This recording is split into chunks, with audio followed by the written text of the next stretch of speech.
Eh bien bonjour à tous, aujourd'hui pour la deuxième édition des tips, on se retrouve pour le logo design. Alors si vous ne me connaissez pas encore, eh bien je suis Lucas Petoilo, graphiste depuis maintenant 6 ans. J'ai eu la chance de travailler avec des agences belges reconnues pour leur savoir-faire et je suis maintenant ici pour partager ça avec vous.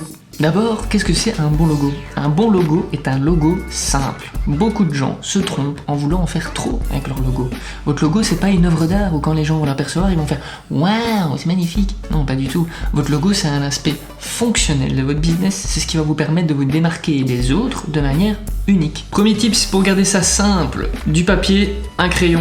Et oui, si vous arrivez à refaire un gribouillage en 5 minutes de votre idée, c'est que vous êtes dans le bon. Comme la plupart des logos connus, comme Apple, Coca, Facebook, Nike, Instagram, je sais pas, peut-être que vous en avez des autres en tête, mais vous arrivez tous à les redessiner en quelques secondes. Et c'est ça, un bon logo. Donc, on va faire pareil. Une technique que j'utilise à chaque fois et qui a bien fait ses preuves, c'est de prendre un papier, un crayon et de lancer un minuteur de 1 heure. Pendant 1 heure, je vais pas essayer de dessiner le logo le plus fini du monde, hein, comme les petits graphistes en général aiment bien vous montrer, donc les trucs super finis, tac, le dessin nickel au millimètre près.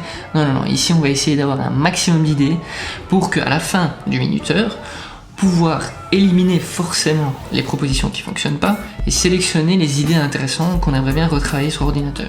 Deuxième tips, d'abord travailler en noir et blanc. Quand vous avez des bonnes pistes, vous allez être tenté de mettre vos couleurs, vos dégradés, des effets, bref, tout ce qui va compliquer inutilement votre logo. Pour faire la mise en nette de votre logo, il faut absolument travailler d'abord en noir et blanc. Ça va vous permettre de limiter votre créativité, de limiter vos options.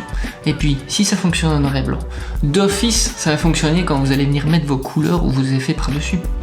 Troisième tips, utilisez les formes géométriques de base. Pour la mise en nette de votre logo, utilisez des triangles, des carrés, des cercles. La plupart des logos connus ne sont faits que des formes géométriques de base. Regardez Apple, regardez Twitter. Ah, vous pourriez les refaire avec des lignes tracées au hasard, hein. Mais vous allez gagner un temps monstre et surtout arriver à un produit fini beaucoup plus facilement en utilisant les formes géométriques de base. Quatrième tips, attention à la composition. Et pour ça, il faut savoir prendre du recul. Parce que quand on a la tête dans le guidon, qu'on travaille sur un même projet depuis des heures, voire des jours, on a un petit peu du mal à voir les défauts à la fin. Donc pour ça, n'hésitez pas à travailler en tout petit. Ça va vous permettre directement de voir s'il y a une partie du logo qui est trop proche ou trop éloignée, s'il y a une partie du logo qui est trop grosse ou trop petite. Ça va vous permettre aussi de voir si votre logo fonctionne à plus petite échelle. Un autre bon test, une fois que vous êtes satisfait, est de retourner votre logo. Inconsciemment, ça va permettre à votre cerveau de repérer les petits défauts ici ou là. Cinquième et dernier tips, faites complètement autre chose. Comme je vous le disais, quand on travaille trop longtemps sur un même projet, on peut vite avoir l'impression d'être coincé. On sait qu'il y a un truc qui va pas avec ce logo, mais on sait pas dire pourquoi. Prenez le temps de rafraîchir votre cerveau. Allez à la salle de sport, allez voir le dernier film qui est sorti, prendre un cappuccino au café du coin ou une bonne partie de PlayStation, mes amis. Ce que vous voulez, ce que vous préférez pour vous débrancher le cerveau quelques heures.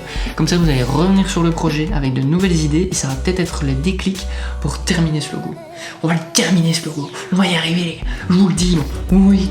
Et si vraiment vous n'arrivez pas à sortir de ce blocage, n'hésitez pas à montrer votre logo aux autres. Je sais qu'on n'a pas envie, je sais qu'on est timide, qu'on a envie de garder ses idées pour soi. Et encore plus quand on est designer, parce que là c'est notre job, et là on a même peur de l'avis négatif qu'un autre designer pourrait donner. Mais tous ces avis, il faut juste pas les prendre personnellement. Que ce soit des professionnels ou non, ils sont tous bons à entendre. Parfois, ils vont même vous aider à voir des choses que vous étiez complètement passé à côté. Et là on pourra leur dire merci. Alors bien entendu, n'hésitez pas à me contacter si vous voulez qu'on fasse ce travail ensemble pour que vous puissiez avoir toutes les cartes en main afin de faire du bon boulot. Si vous avez aimé cette vidéo, si elle vous a apporté quelque chose, je vous invite évidemment à me suivre, à me follow, me liker. N'hésitez pas non plus à me lâcher un petit commentaire ou même à partager cette vidéo pour me soutenir. Et nous, on se revoit dans la prochaine vidéo. Peace.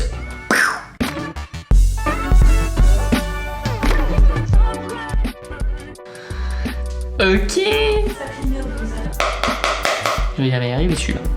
Donc, pendant 1 heure, rien à voir, de limiter votre créativité, limiter vos options. On va y arriver, mon petit gars. Comme la plupart des logos connus, ça va permettre à votre cerveau que quand on a la tête dans le...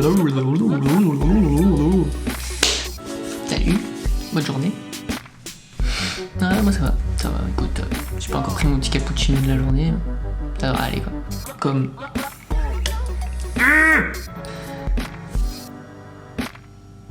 Alléluia.